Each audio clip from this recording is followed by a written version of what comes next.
Hello, everyone, and welcome to our first live streaming. Today, we're going to talk about scaling up Google Ads without increasing the CPA. With no further ado, we're going to get straight up to content.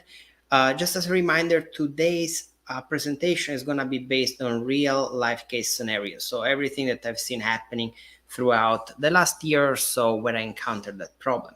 Overall, the first issue that I really have encountered was when campaigns were limited by budget. So they were limited by budget, and when I increased the CPA that I wanted to uh, target at the beginning, I noticed that the cost was increasing too much. And of course, the increase in CPA is not only on new conversions, it happens also on the old ones. So overall, you increase a lot the CPA and you eat up on the margins of the company. The second case that is very common for people in digital marketing is when your campaigns are non-limited by budget, but in that case, again, you can work on getting more volume through the CPA, but by doing that, you're going to majorly affect profitability again. So in one case, you increase the budget, the conversions end up costing you more. The other case scenario, the budget is not being spent, but you need to increase the CPA to be able to get more conversions. And again, not ideal. The third one is when I'm not limited by budget, I am willing to spend more per conversion, but there seems to be no more traffic opportunities. As a result of that, what happens is that businesses get stuck and they do not know what to do to get there. So let's see a little bit more about that. As a first step, this is something that I've seen and I've encountered over and over again in my career.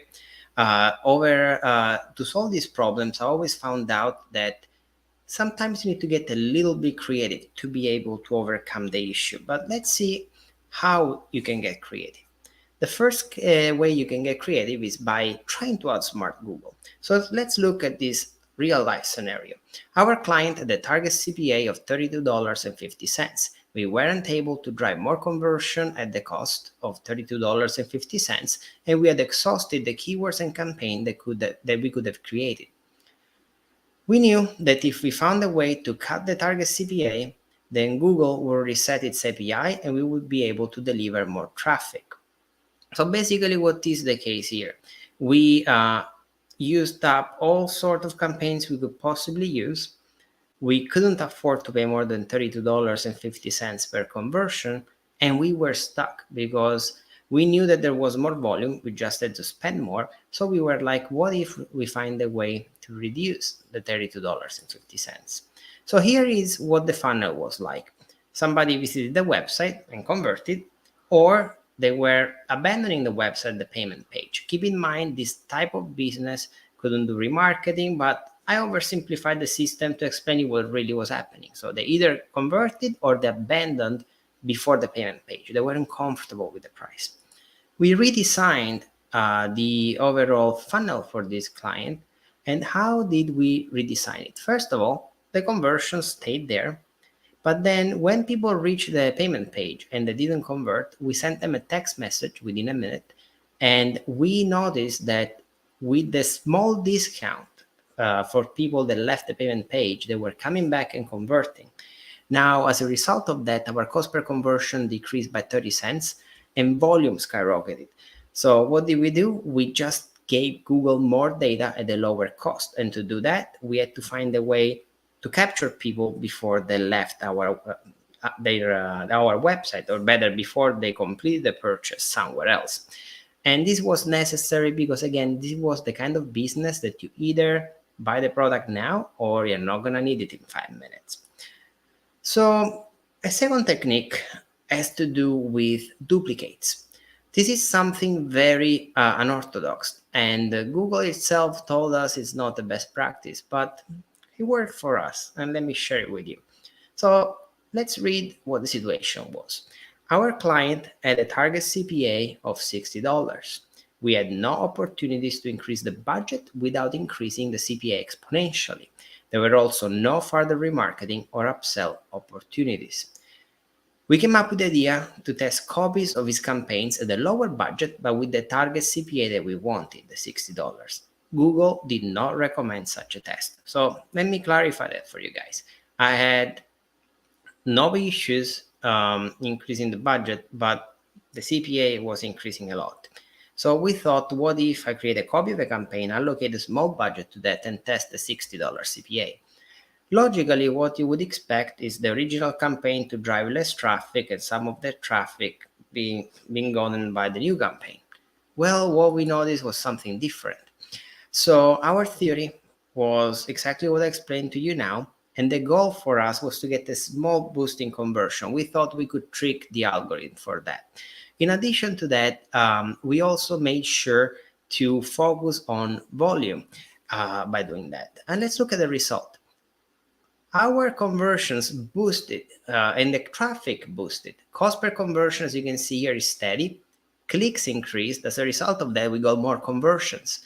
So that really helped our client. And we figured out that this strategy works. The original campaign maybe decreased conversions by 10%. The new campaign gained 20% more conversions. We had a net increase of 10%. Do that across multiple campaigns, and that worked out quite nicely for us. So this is something that we do over and over now, but of course we also keep an eye on the client that might be a good fit for it. It is not the best practice, but for us it was a practice that worked. In addition to that, we also figured out that broad match most of the times don't work. But when you run an experiment with a broad match campaign, we can see a boost in performance, a boost in traffic. So let's look at this example. Our client had a target CPA of $63. We wanted to increase volume and decided to test broad match keywords in their account. However, we were afraid this might backfire and actually increase our cost. We came up with the idea to test using Google Experiment to figure out whether the change would have a negative or a positive impact to the account. So keep in mind here, we used experiments because we wanted to figure out if a broad match campaign worked. And we figured out later that broad match campaign were not working for us, but the experiment was.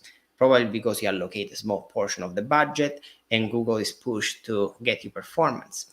Long story short, I like to show you also the methodology we used. We allocated 50% of the original budget to the broad match campaign, and we had Google split the traffic rather than create a copy of the campaign. So we didn't create a copy, we did an experiment.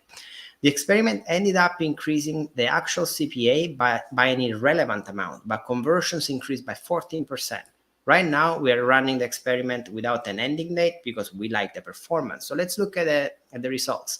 The base campaign, in the 1 month date range we tried, spent $46,000 for 774 conversions. The cost per conversion was $59.50. Remember, our cost per conversion target was $60. The trial created $54,500 in cost. And as a result of that, we got the cost per conversion of $61.79. So overall, our conversions increased by 107 conversions. That's what the test helped us to do, with just a slight increase, or technically $1 CPA from our goal, but manageable. $1 is manageable. And conversions overall increased by 14% compared to the previous period. The cost went up 18%. Now, on $120,000, an increase of nearly 20% is a lot of extra budget and a lot of extra conversions, and 31% more in clicks. So we are now applying that to all the campaigns in that account. You can imagine the scale of such a success. So a couple of things that I would like to let you guys know is that while a lot of that is strategy and creativity and creating stuff literally out of thin air, we also use a tool to help us manage all of our accounts, which is called Shirofune. They have been incredible for us because what they do, they actually pinpoint areas of improvements for me. And I go ahead and then I take those areas of improvements and create strategies around that. Saves me a lot of time and helps me focus on those strategic approaches. If any of you wants ever to try them, they're a really good friend of mine. I could give you guys a free trial code. But overall, like combining the time saving I had there, I was able to come up with these strategies. So let's just summarize it right together one more time. The first strategy that we looked at was the quote-unquote outsmarting Google strategy. Here with a target CPA of $32.50, our problem was that we couldn't afford the higher CPA, but we also couldn't find any more keywords to deliver performance for us. And here, what did we do? we created an SMS campaign when people were abandoning the payment page, and it was sent 2 minutes after. Literally, they went on the payment page and abandoned it. That increased the cost per conversion by $32.50. And by the way, guys, I see a comment here on LinkedIn. What's the name of the tool? The name of the tool is Shirofune. I'm gonna quickly post it in comments, but feel free to contact me after. I can give you literally a free trial code of a year. Shirofune. There you go. And the cost per conversion decreased by 30%. By driving those extra conversions, Google was like, wow, you're performing way below your $32.50. We want to drive more traffic. They drove us more traffic, right? The second way, the second experiment was duplicates. We basically were running out of ways to grow the account. We were spending thousands and thousands and thousands of dollars per day. We kept up the market at that CPA. And what did we do to fix that? We made sure to create a duplicate of the original campaigns, having the same target CPA and thinking that Google wanted to try to spend that money. The result was that the original campaign decreased the conversions, but the gain of the duplicate campaign was higher than that. So we were able to drive, as you guys can see here, more clicks at the same cost per conversion. That's the red line, right? Actually, the cost per conversion was lower, surprisingly. So the client was very happy. And the third method was figuring out that switching to a broad match campaign for us wasn't working for whatever reason, but we did an experiment at 50% of the budget, and that worked. When I asked Google why that was the case, they were like, well, maybe the broad match campaign at a higher budget needs a bigger learning period. And actually, when you switch the keywords to broad match, it's like restarting the campaign, right? Those keywords are brand new. The old one gets deleted, the new ones get added. That's what a switch works. The switch doesn't really modify the original keyword, just switches it. As a result of that, we did a 50% test, and we saw a 14% increase in conversion with just a 4% increase in CPA for the client. So here, what I would like you guys to tell me is that if you have other techniques that you have used, feel free to write me privately. We can definitely work out an episode where you guys can show your techniques. But with no further ado, I would like to thank you guys. I like to keep my lives very short and not bore anybody with the half an hour of content. Thank you so much for joining, and I will keep you guys posted over my next live streaming. Bye-bye.